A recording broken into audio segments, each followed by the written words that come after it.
Sometimes it's a quiet, spontaneous visit. Joan Alcantara says she doesn't always plan to go, but when she's near, she'll stop by island cemeteries to pay respects to her loved ones and ancestors.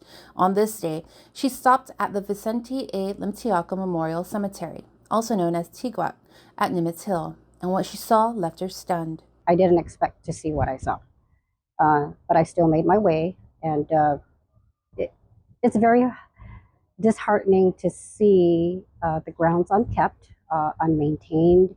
Alcantara says it wasn't just a few things out of place, it was a mess. There was trash that I saw. There was trash bags. There was debris. Of course, again, it's a compilation of old floral arrangements. She says she's not just speaking for herself, but for every family with someone buried there. I think as a community, right, we need to know how the grounds are kept, should be kept. I think it is very disrespectful that it was like that. I saw it like that. And I pray and hope that they clean it up the way it should be cleaned up. What stood out most to her was a sight of nature overtaking remembrance. I did see that there is a tree and a tombstone, and that tree grew grew wild, and so that tombstone was erected.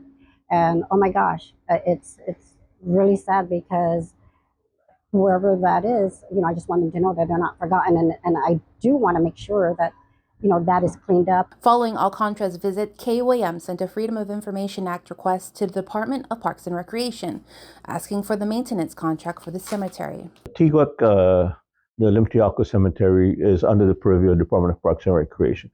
But we also do have a private contractor that is responsible for the cutting of the grass at that cemetery. That contract belongs to Comfort Cuts and Lawn Maintenance, owned by Frankie Rosalind.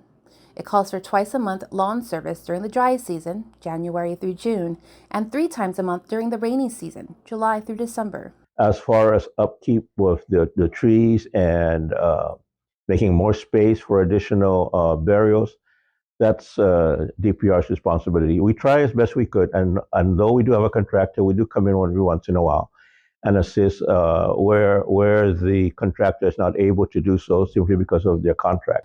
Under the agreement, Comfort Cuts is required to mow, trim, prune, and clear debris. The total contract is worth $24,750. When KUAM asked when the last service was provided, DPR said January, but this past weekend, Comfort Cuts reportedly returned to the site. Alcantara hopes this visit and the attention it received leads to real change. That, there'll be awareness to maybe GovWAM agencies that are responsible for this, and contractors. They should, put their love into cleaning up and maintaining, because if it was their family, I'm pretty sure they wouldn't, want to go up there and say, oh, it's not manned. For Alcantara, it's not about pointing fingers. It's about honoring the people who came before us and making sure they're not forgotten. Jonagan Charfis, KUAM News.